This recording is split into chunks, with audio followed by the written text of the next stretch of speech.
Hi there guys, Rick here and welcome to Rick's Guitar School. I know, it's been ages since the last Rick's Guitar School video lesson, but I'm back now and that's all that matters. Hope you enjoyed that little solo at the start of the video. That's actually going to be the basis of today's lesson. Hopefully you noticed that during that solo I was using more than one scale for those two simple chords. And I'm going to explain to you exactly what I was doing. The basis of today's lesson is going to be looking at two approaches to working out scales that work with chord progressions. And we're going to use that simple two-chord progression as an example. We'll get to that shortly. Firstly though, I'd like you to do something for me. Make sure you subscribe to my website. You can do so by clicking the link in the video description box. That will take you directly to my website, and there on the home page you can pop in your email address and subscribe. This content that I'm making available exclusively to subscribers only is absolutely free, so you won't be charged a penny for this. All you got to do is pop in your email address to get instant notification of HD guitar lesson content. You can also check out lots of different sections of my website for lessons, all free of course, such as the practice room where you'll get the HD guitar lessons plus backing tracks for you to practice over. You can also check out the HD Guitar Lessons store section of my website where you can purchase high quality, instantly downloadable lesson content, which include video, all HD with dual camera angles and tons of backing tracks and PDFs, all really high quality. So make sure you check that section out. Okay, let's get cracking with the lesson. Okay, let's get on with it. So the backing track that I used for the solo contains two chords. First chord is E minor 7, going to a C major 7. Okay. I'm going to talk about two different ways to working out which scale or scales will work with these two chords. Firstly, I'm going to talk about the key center approach that I would say the majority of players out there use to work out scales. The way that most players do it is they'll look at the chords and see which major key those chords belong to. So for instance, we've got our two chords here, the E minor 7 and the C major 7. Hopefully you guys will know that if we're looking at seventh chords, within a major key, there are 3 minor 7 chords in any major key, and there are 2 major 7 chords in any major key. So we can actually look at the first chord. If we take the first chord, our E minor 7, that then moves down to the C. So theoretically, we could say that this is chord number 6, and this is chord number 4 in the key of G major. So 6, 4, 1, and that works. So we can use a G major scale over those two chords. Absolutely fine, nothing wrong with that. There are a few downsides though. One of them is a lot of players use this way of working out what to play over chords as a kind of crutch. In other words, you've got an E minor 7 chord and a C major 7 chord, yet they'll be thinking G major. Now that's really got no relation, other than having the same notes, it's got no relation to the two chords. And if you're an improviser, which I hope most of you are out there, you're going to want to be in control of what you play. You're going to want to pick and choose the notes that you play based on the intervals in relation to the chord that's happening at that time.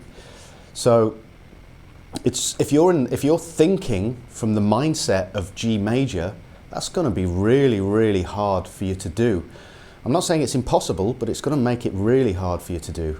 So that's a big downside with just literally saying, right, we've got G major, bang. A lot of the time as well, a lot of players will just use the shapes, once they get the shapes, and they'll just randomly hit notes thinking it'll work. That's not the way it works. You know, you've got to think a little bit more about it. You know, for me, with a chord presents you with information. A chord is made up of a formula of notes. put together. And that formula is information about which scales that you can use. So that's all I want to say for the moment about key centers. It is extremely important, but we're going to take a slightly different approach, the second approach. And this approach is more like a jazz player would approach playing over these two chords. And that is the chord scale approach, where you simply put a scale with a chord. They fit together. The idea behind this is really the thinking behind it, rather than, actually, because if we take the chord scale theory, I could take the first chord here and apply a scale to it. Those notes would all have to belong to a major key, providing we were playing modally. They would all have to belong to a major key. So there's no getting away from the fact that a series of notes from a scale, whichever mode you're using, will belong to a major key. But it's the thinking behind this that's the most important thing. So let's go to our chord progression. We said before that we were thinking E minor 7 is chord 6, C major 7 is chord 4 in the key of G. However, we're going to change it up slightly. We're going to, with each chord, we're going to use a different scale. So for this chord, we're going to play E Dorian.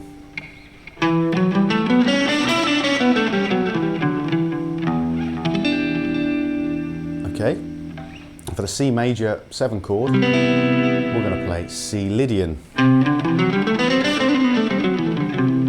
Okay, we've got that. So we have to change scales because they don't belong in the same key. If we looked at it from a key centers perspective, you see it's still important to know your key centers and where these chords belong in a key.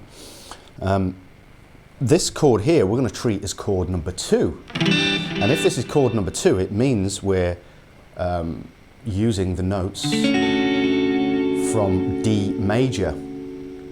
Okay, so the important thing though, remember, we're thinking E Dorian, we're not thinking D major here, because D to D, the notes D to D, don't really have anything to do with the E minor 7 chord. It's going to make you play differently, so the focus here is on thinking E Dorian against the chord. Okay, so this is chord number 2, if we're thinking in terms of key centers. So we're going to go back to this chord, the C major 7 chord, and we're going to treat that as chord number 4 in the key of G. So we have 2 different key centers there. So the reason why this is going to sound a little bit more interesting when you solo with these 2 chords is that you're going to have a difference of 1 note. One of those notes between these 2 scales are going to change, and it's going to add, if you highlight that 1 note during your soloing, it's going to add a little bit more interest, and the listener is going to go, hang on, what was that there? Well, hopefully they will. So if you focus on that change, it will really help you to highlight the chord changes, the sound of the chord progression.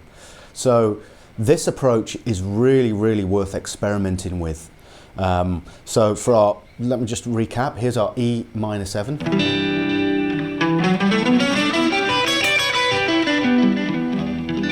And when we go to a C major 7, it changes from to, it's really, really subtle change, but really nice.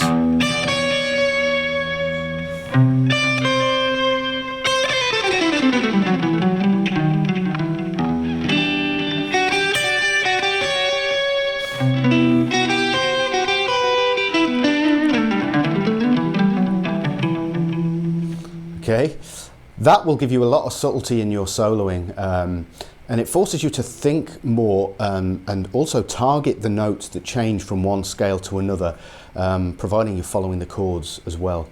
So hopefully this has given you some food for thought in how you can approach or change up your playing and put a scale with a chord. Majority of the time, to start with, if ever you're faced with a minor 7 type chord, you really want to be using Dorian. And whenever you're faced with a major 7 chord, try Lydian. Just as a little pointer here, this going back to our key centres, the E minor 7 going to the C major 7 could also be seen as a 3-1 progression in the key of C. But trust me, it sounds awful. You don't want to do it. So there are possibilities, and this is the nature of key centres, is that you don't want to be thinking there's only one way of doing it. Remember, there are 3 chords, potential chords that it could be in one key, but the chances are you're going to be thinking Dorian first. So any minor 7 chord, you're going to be treating it as chord number 2 first, perhaps chord number 6 second, and then chord number 3 third. The chord number 3 gives you a Phrygian, well, not with the chord itself, but it forces you to play Phrygian over the top of it, and that's a very specific sound and is not used that often. So chances are any minor 7 chord you're going to want to use Dorian with it. So I'm waffling far too much. We better end the lesson here. So here endeth the lesson. Hope you've enjoyed it, and I will speak to you guys soon. Take care.